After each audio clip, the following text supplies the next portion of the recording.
podcast.fr. L'interview de podcast.fr. Bonjour, c'est Claire de podcast.fr. Chaque semaine, je décortique les secrets des podcasts qui marchent.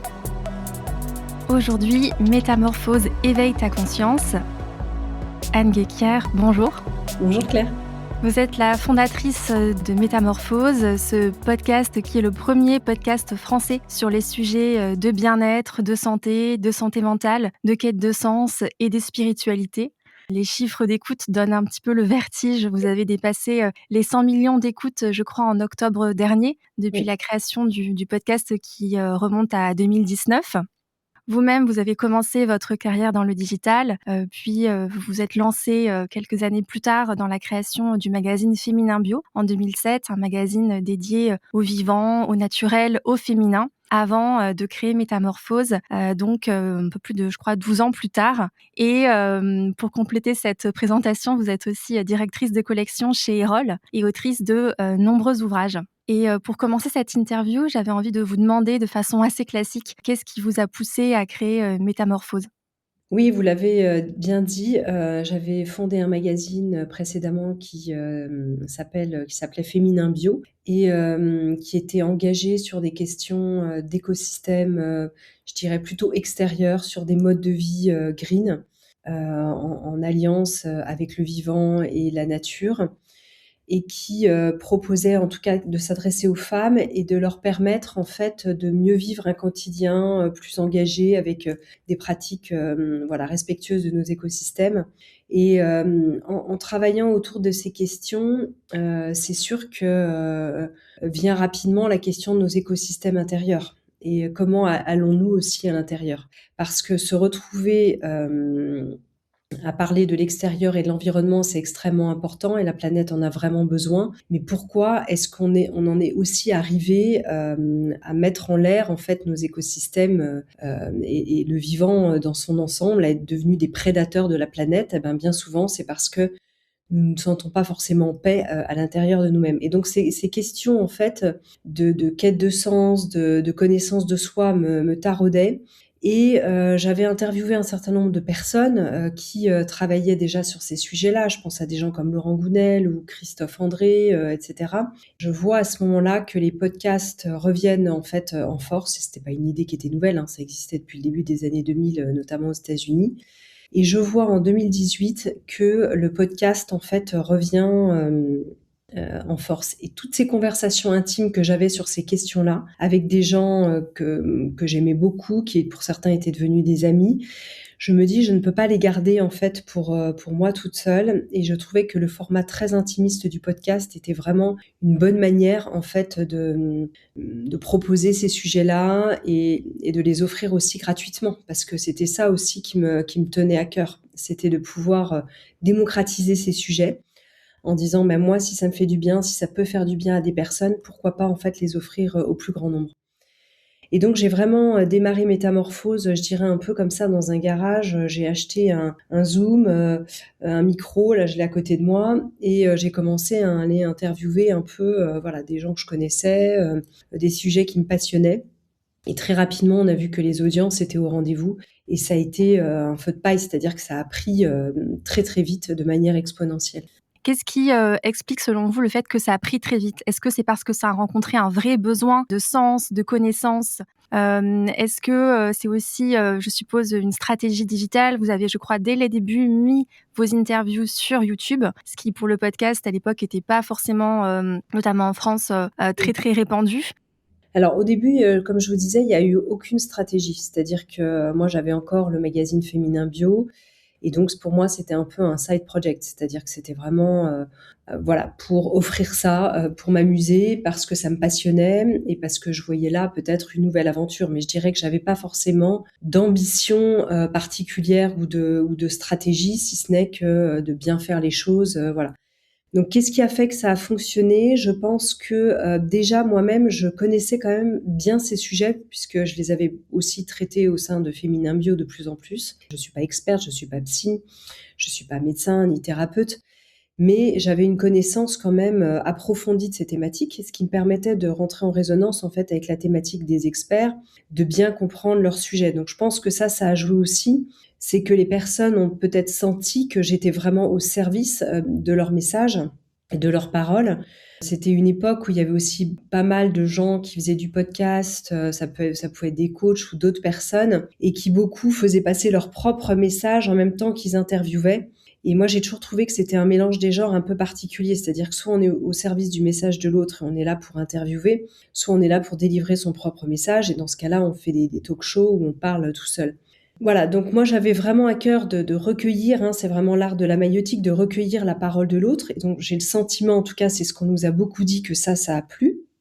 Et puis je crois que ça répondait à un besoin, je crois que ça répond toujours à un besoin extrêmement fort de l'être humain de tout temps. On remonte bien avant même les philosophes grecs, de se connaître. Le fameux connais-toi toi-même, inscrit sur le frontispice là, de Delphes, remonte à vraiment très longtemps, et nous dit que l'humain a toujours été en quête de comprendre en fait ce qui l'agit. Par quoi suis-je agi à l'intérieur de moi ?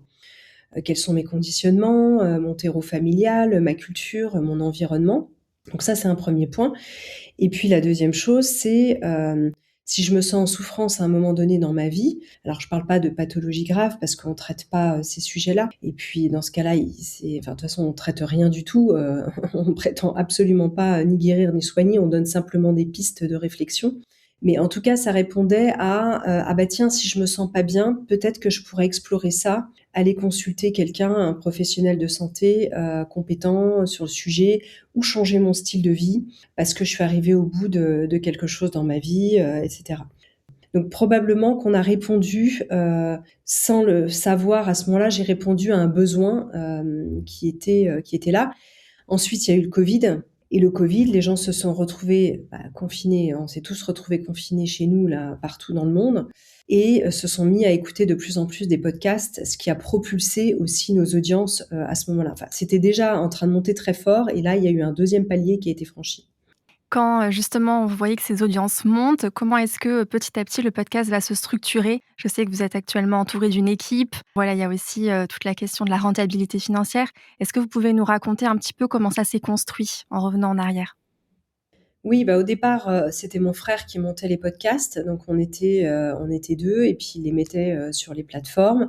Ensuite, il y a ma cousine qui a rejoint le projet, puis un autre ami. Donc je dirais que c'était vraiment des petites briques comme ça qui se sont construites avec des gens, voilà, des personnes qui étaient là peut-être 2-3 jours par semaine, qui faisaient ça un peu en complément d'autres choses. Parce que j'avais des besoins, donc je disais: «Ah tiens, ça t'intéresse de m'aider là-dessus?» Voilà, mais encore une fois, à ce moment-là, il y avait toujours pas de vision très claire, de stratégie, de se dire où est-ce qu'on va avec Métamorphose. Donc je dirais qu'on a eu une croissance qui a été très organique. On a eu la chance d'avoir un partenaire annonceur qui, dès le départ, en fait, a cru au projet, qui était le groupe Léa Nature, qui est engagé dans la bio à La Rochelle, et qui a été notre partenaire principal pendant presque 3 ans, je dirais. Où là, on cherchait pas tellement d'autres ressources. On avait une régie aussi externe, mais voilà, qui rapportait un petit peu au départ à la marge. Et puis, petit à petit, on a vraiment construit le projet. Et il s'est bâti comme voilà, comme un média. Et comme moi, j'avais déjà fondé un média précédemment, c'était un écosystème, en tout cas, de modèles économiques que je connaissais.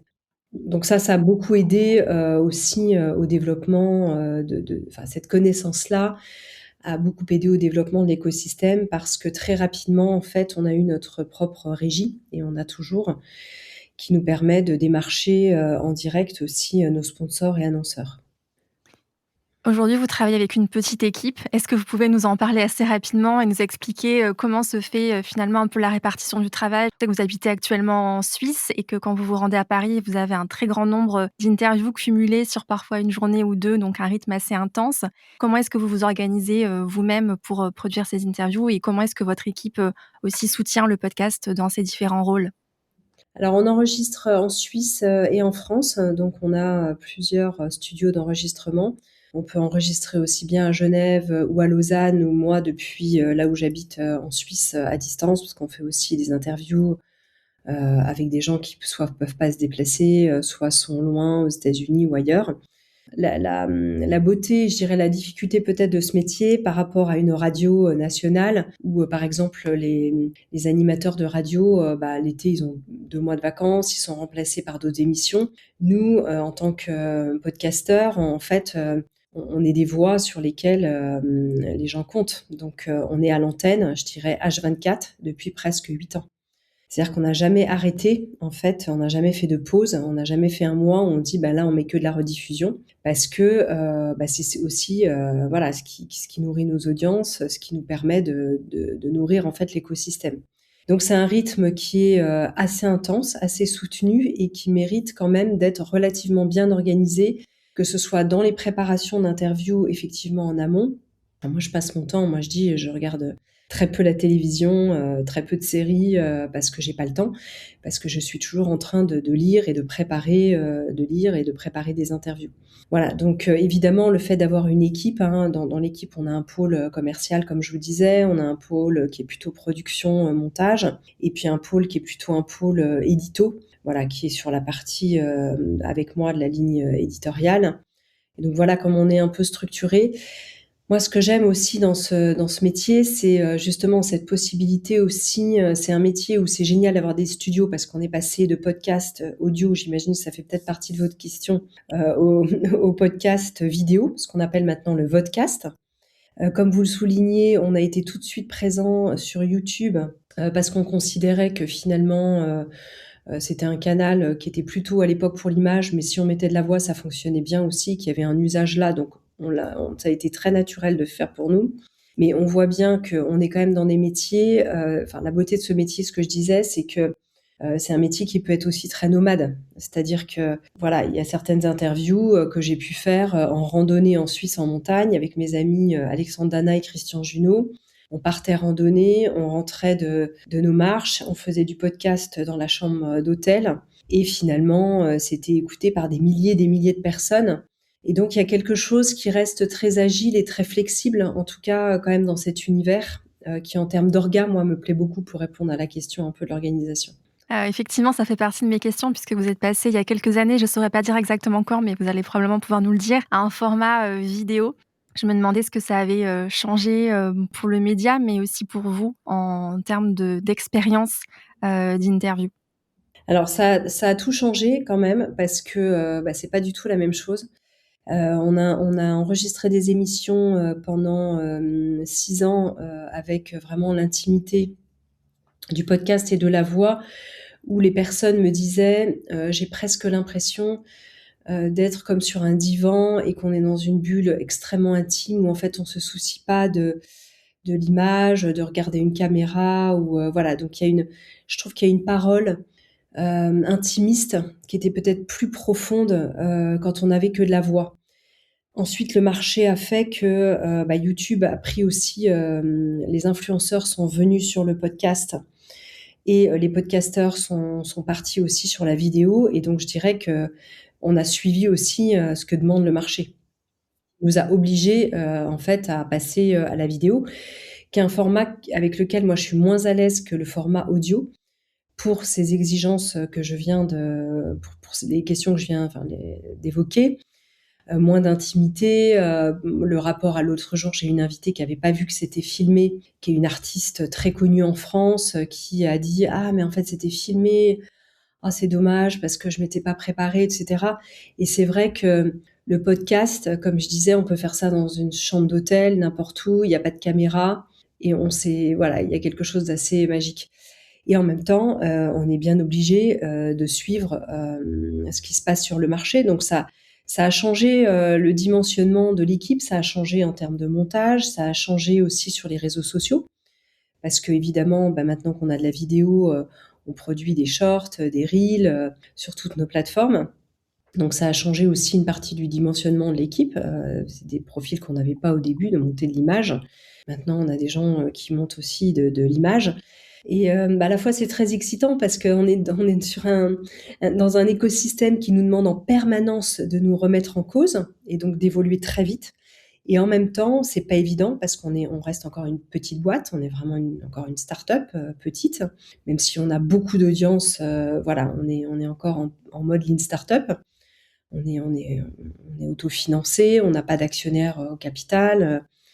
Voilà, on n'a pas eu d'apport de fonds ni quoi que ce soit. Et donc, on est sans arrêt en train de se remettre en cause et ça demande une gymnastique intellectuelle et de compétences aux équipes qui n'est pas évident parce que là, on parle de métiers qui changent parfois tous les 3 ou 4 mois. On n'est pas en train de dire que tous les 4 ans, on se remet en cause. Et donc, ça pose question, en tout cas aussi pour l'être humain, puisque métamorphose, on parle de conscience. Moi, ça me pose question, c'est-à-dire à quel moment, dans nos métiers, on est aussi soumis aux algorithmes pour répondre à un besoin, ou est-ce que c'est la qualité du contenu qui compte, ou c'est de répondre à la demande d'un algorithme? Ça me pose vraiment des questions aussi métaphysiques en ce moment, en disant, si on joue pas le jeu, on est très rapidement hors jeu. Et en même temps, si on joue le jeu, on se retrouve à parfois ne plus produire des contenus qu'on a pu produire dans le passé, qui faisaient pas forcément des audiences incroyables, mais on pensait que c'était très important quand même que certaines personnes aient accès à ces contenus-là. Aujourd'hui, c'est plus difficile, en effet, pour nous, honnêtement, de produire ces contenus-là, parce qu'on sait que s'ils marchent moyennement, l'algorithme va nous pénaliser pendant plusieurs semaines derrière, et ça va pénaliser le reste des contenus aussi. Voilà, donc alors, ça ne veut pas dire qu'on les fait pas quand même, mais qu'on n'en fait pas quand même quand on pense que c'est important, qu'on a des vrais coups de cœur, mais on est toujours en train d'évaluer tout ça. C'est vrai que ce sont des considérations que se posent, je pense, tous les podcasteurs, qui viennent à tous les podcasteurs, parce que on le sait que le podcast c'est d'ailleurs extrêmement chronophage à créer et qu'il faut maintenir un certain rythme de publication qui peut vite devenir épuisant, alors que le podcast c'est à la base un média passion. Et donc c'est vrai qu'arriver à maintenir cet équilibre-là, c'est très compliqué pour les petits podcasteurs et pour les podcasteurs qui moyens, qui ont une audience qui est en train de grandir, mais qui n'est pas du tout l'audience d'un aussi gros podcast que le vôtre. Et je trouve ça important aussi de pouvoir l'entendre de la part des principaux podcasts français et de voir aussi comment vous arrivez à naviguer avec ça. Oui. Moi, je sais que je suis très vigilante sur nos cartouches et nos miniatures sur nos différentes plateformes pour pas aller vers des contenus putaclic. Et le marché, en fait, va là, malheureusement. Et je le dis avec ce mot qui est un mot abominable, mais n'empêche que c'est aussi une réalité. On sait que si on veut avoir des titres clicogènes, il faut qu'on soit anxiogène, soit au contraire surprometteur, être dans des surpromesses au niveau marketing. Et nous, on veut être ni dans l'un ni dans l'autre parce que c'est pas notre propos. Et en même temps, il faut que nos contenus soient cliquables parce qu'ils sont aussi de qualité et on sait qu'il y a de la valeur derrière.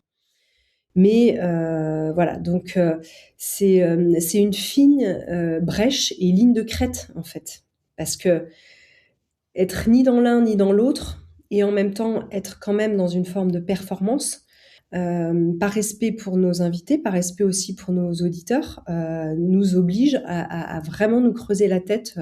Mais c'est intéressant, mais c'est voilà, il faut c'est vraiment un exercice. Ça questionne de se dire que l'algorithme a autant d'impact, y compris sur un podcast qui a quand même une belle expérience derrière lui et donc une audience qui est déjà bien construite. Ça rappelle aussi la réalité de ce milieu-là et des enjeux auxquels on fait face, qu'on se lance en fait ou qu'on soit déjà très, très expérimenté. Je voulais vous demander, à la base, vous n'êtes pas journaliste, pourtant vous avez développé une véritable maîtrise de l'art de l'interview. Qu'est-ce qui, pour vous, fait un bon intervieweur ou une bonne intervieweuse?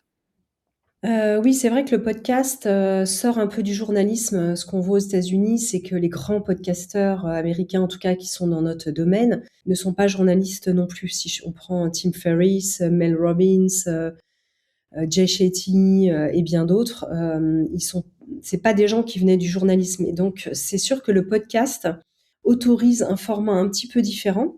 C'est peut-être ça qui a fait aussi le succès peut-être de ces grands podcasteurs américains, je sais pas. C'était des gens qui étaient eux-mêmes en interrogation personnelle. Jay Shetty, il a été moine, par exemple. Mel Robbins, c'était une mère de famille qui s'est posé des questions, qui a eu des difficultés, etc. Et donc, ils sont partis en fait de leur propre questionnement et se sont mis à l'écoute en fait de la parole de l'autre profondément. Je crois qu'il y a eu une écoute profonde, en tout cas dans la première vague des grands podcasteurs américains, de l'autre. Et pour être souvent aussi de l'autre côté du micro, c'est-à-dire interviewée, je vois aussi combien beaucoup de personnes qui font du podcast préparent assez peu finalement leurs interviews et connaissent assez peu l'écosystème de l'autre. Ce qu'il a écrit, ce qu'il a dit. Nous, on essaye, en tout cas, je dis pas qu'on fait le mieux, hein, mais je trouve que par respect, en tout cas pour nos invités, se plonger dans leur matière, les connaître, entrer en résonance profonde, ça me semble indispensable. Alors, est-ce que c'est ça qui fait le succès d'une bonne interview? Je sais pas. Ensuite, on a la voix qu'on a. Alors aujourd'hui, je suis malade, donc j'ai la voix cassée. Mais est-ce qu'on a la voix qu'on a aussi naturellement, qui pour certaines personnes passe mieux à l'antenne? Moi, les gens me disent beaucoup que ma voix les calme, les apaise, leur fait du bien. Mais en fait, j'y peux rien. En fait, on est avec une certaine voix, avec une couleur d'yeux, de peau, etc. Bon, donc merci pour ça, parce qu'elle a trouvé son chemin et puis elle s'est mise au service des autres de cette manière-là. Moi, j'ai jamais eu conscience que j'avais une voix particulière, même encore maintenant, quand on me dit ça, je dis ah bon. Mais voilà. Donc peut-être que ça fait partie aussi de la secret sauce inconsciente de ce qui fait à un moment donné le succès d'une émission, d'un podcast. Je pense que la voix compte, surtout dans l'intimité de l'audio, comme je vous disais tout à l'heure. On a quand même démarré beaucoup avec le son, et donc on est dans une bulle intime.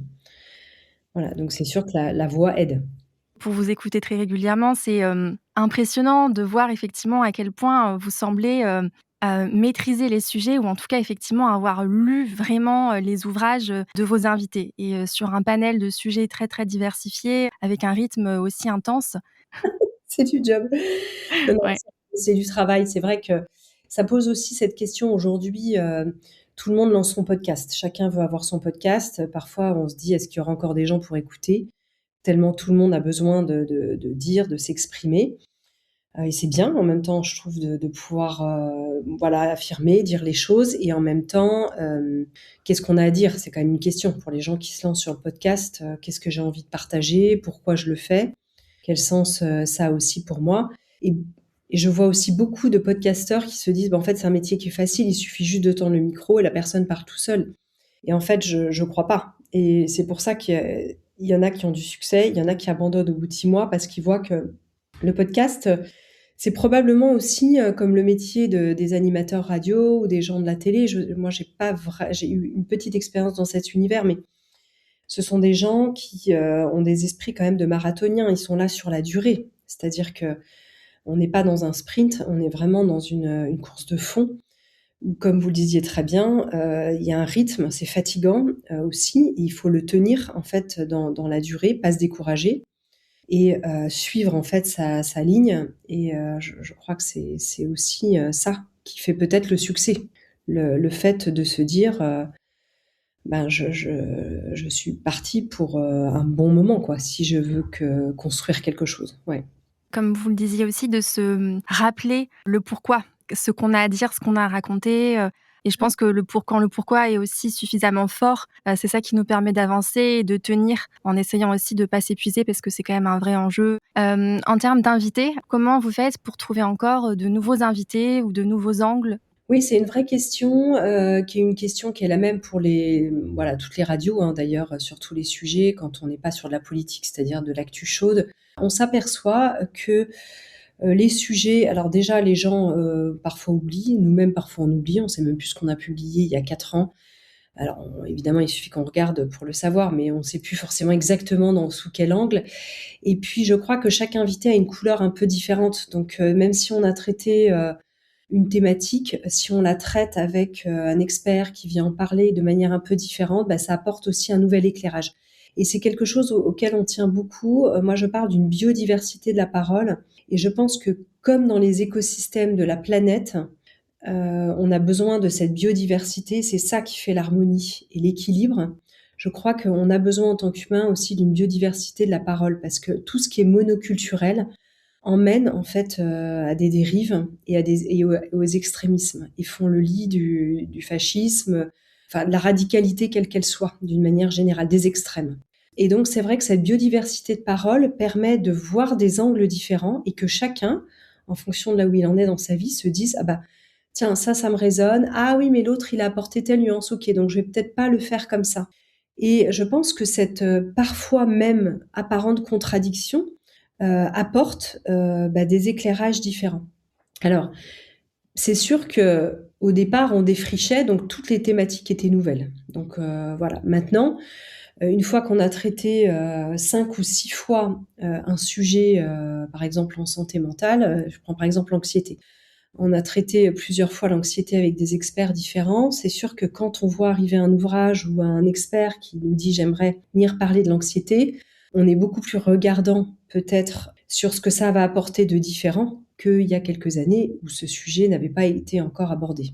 Et puis il y a aussi, dans la vie, c'est comme ça, il y a aussi des moments où il y a des sujets qui sont beaucoup plus sur la table que quelques années auparavant. Là, on voit bien que tous les sujets, en tout cas chez les femmes de ma génération, tous les sujets autour de la ménopause pour les hommes de l'andropause, sont des sujets dont on parlait très peu il y a peut-être 5 ans et plus. Et aujourd'hui, il y a une demande très forte et on en parle aussi beaucoup, par exemple. Et cetera, et cetera. Donc, on suit aussi quand même, enfin voilà, l'air du temps, les nouveautés, les nouvelles études. On suit aussi, voilà, comment la science avance sur certaines thématiques. Vous parliez de biodiversité, de la parole, ce qui implique effectivement de pouvoir donner la parole à beaucoup de gens et parfois aussi à des gens qui sont moins connus puisque parfois on a tendance à entendre souvent les mêmes personnes, qui sont très, très, présentes sur les podcasts. Est-ce que vous allez aussi chercher des personnes qui sont moins connues ou est-ce que, comme vous le disiez aussi en milieu d'interview, c'est un équilibre à trouver pour aussi, maintenir, des audiences, qui sont, suffisamment importantes pour que le podcast, avance?